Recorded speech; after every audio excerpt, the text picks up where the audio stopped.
Hello, so this lesson is the start of 6.7. So what I do is I break up 6.7 into kind of two different days. So the first day is very basic numbers with only one number. And then you'll see tomorrow it will gradually get harder. So today is kind of like day one of 6.7, and we are dividing decimals by a decimal.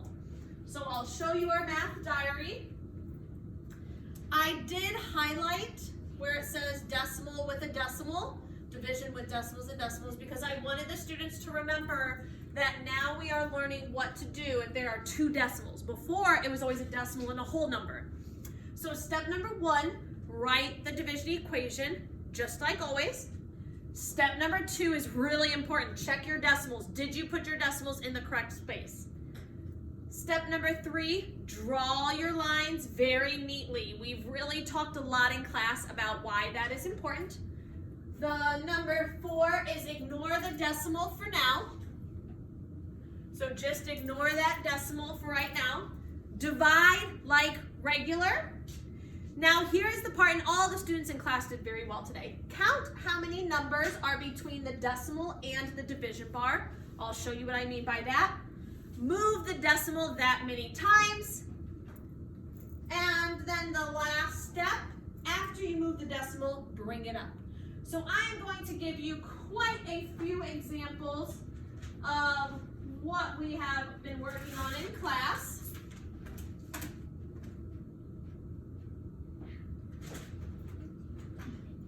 So I should be able to do about 5 practice problems.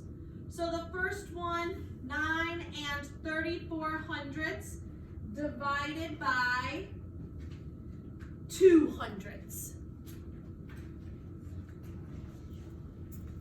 Okay, so the first thing that I show the students is we are not concerned with these other numbers right now. So I wrote my division problem, which is step one. Step two is check those decimals. Step three is to draw those lines. Now what's nice about using the paper is that the lines are already kind of there for you. And now you ignore those decimals. So this I am only going to focus on the number 2. So 2 can go into 9 4 times, because 2 times 4 is 8. Subtract. 9 minus 8 is 1. Bring down by 3. 2 can go into 13 6 times, because 2 times 6 is 12. Subtract, I'll zoom out there, and I get 1, bring down my 4.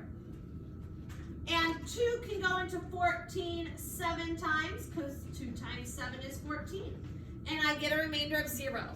Now here's where we are going to be counting those numbers. So how I explained it to the students is there are 2 numbers on the outside. So what I told them is count between your decimal and your division bar. So there are 2 numbers in between the decimal and the division bar. So I need to move this 2 times. So instead of bringing this straight up like I would before, I need to move it 1 2 times. So now I have 2 numbers in between my old decimal and my new decimal. I know that it's 2 numbers because I have 2 numbers here, and then I just bring it straight up. So my answer is actually 467. And I explained to the students they don't have to put the decimal. Any of these answers are technically the same thing. I'm not too picky. Let's try another one.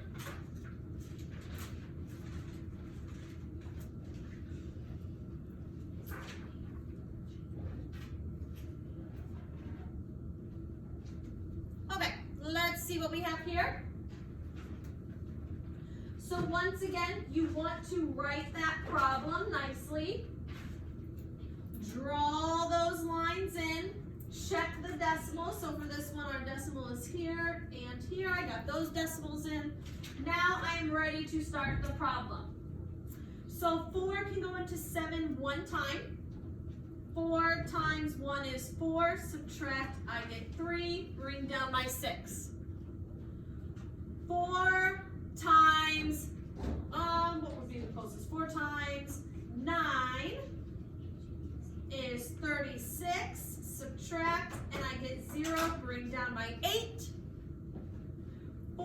goes into 8 2 times because 4 times 2 is 8, subtract, and I end up with 0.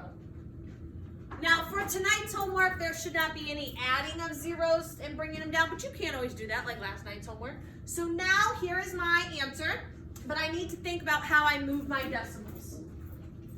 So I only have now one number over here, so that means I'm just going to move this once and bring it up. So this time, my answer is 192. 192.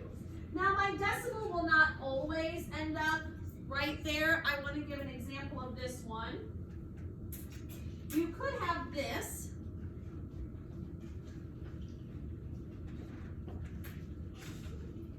And I think the students will be able to do this. There won't be any quite like this on the homework, but we'll look and see. So 4 cannot go into 0. And 4 cannot, so that would be 0, bring down your 3. 4 cannot go into 3 again. So 4 times 0 is 0. So we did one like this in class and the students were like, oh my gosh, because they didn't think it worked. So if you notice, 4 times 0 is 0. I subtracted and I still got 0. Well, and then I brought down my 3. 4 cannot go into 3, so I had to put a 0 again. 4 times 0 is 0. Now I have 3 and I'm kind of stuck. Well, that's my remainder. So just like we learned yesterday, add a 0 and bring it down.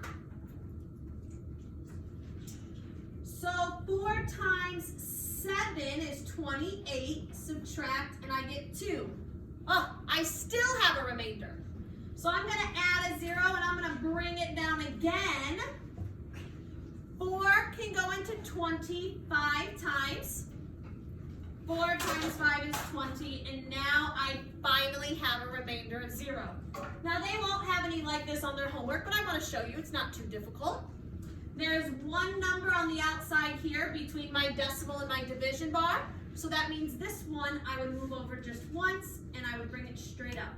So this is why lining up your decimals and the lines are so important.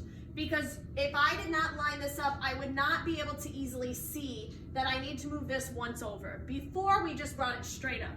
So now I need to move it over one and then bring it straight up. This one is very similar to one that they actually have for homework. So I want to show, and we did practice actually quite a few in class. So you have the number 25 being divided by 500ths. So initially the students were a little bit confused. So I'm going to draw my lines. Now there is no decimal in the number 25. That means it is invisible at the end. So I'm going to go ahead and put that in there. And I'm also going to make sure that I can clearly see that that's my decimal over here. So I really want to make sure, I'm going to draw that a little bit darker so you can see it. Okay. 5 cannot go into 2, but 5 can go into 25 5 times. 5 times 5 is 25, and I get a remainder of 0. Now a lot of the students said, oh, okay, my answer is 5, because 5 times 5 is 25, I'm good. Well, we have to remember, we have 2 decimals over here. We have 2 decimal places. So this was, and once I showed them this once, they were pretty good about it in class. So you have 2 decimals over here, so that means I actually need to move this one 2 times, and then bring it up. So that leaves me with 2 open spaces. So I want you to look and see that. Initially, my answer would have been 5, but because I have 2 numbers over here, I need to move it 2 times. So 1, 2. So my answer went from 5 to 500 because I had to move my decimal place over. So my answer for this one is 500. So 4 can go into 8 2 times. 4 times 2 is 8. Subtract, I get 0. Bring down my 5. 4 can go into 5 1 time. Because 4 times 1 is 4, subtract. And 5 minus 4 is 1, bring down my 2. 4 times 3 is 12, and I get my remainder of 0, so I'm good with that. But now I need to look at my decimal movement. So once again, I have 2 numbers on the outside here. So I need to move this 2 times and then go straight up. So my answer is 213. Now your decimal is not always going to be at the end. A lot of these examples today, they were, but you can have a decimal in between. It just depends on the movement of the numbers. So don't get confused by that. For this one, we have 3 and 1400ths being divided by 2/10. So once again, I have it written down. I have all of my decimals in the correct space. I am going to lightly draw my lines because as you are seeing, those lines are super important. 2 can go into 3 one time. 2 times 1 is 2, subtract, I get 1, bring down my 1.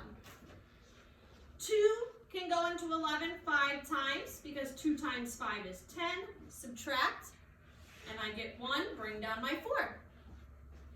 2 can go into 14 7 times because 2 times 7 is 14, subtract, and now I have 0. So once again, tonight's homework, you should always get a remainder of 0. You shouldn't have to add any zeros, although that is something that we will be looking at more tomorrow, is if I didn't get a remainder of 0, you got to bring that 0 down. So now I need to look at my decimal movement. So before, my decimal would have gone straight up here. But now I need to look and see that I have one number on the outside here. So I have one number here, which means I'm going to move it over once and bring it up. So my answer is 15 7/10.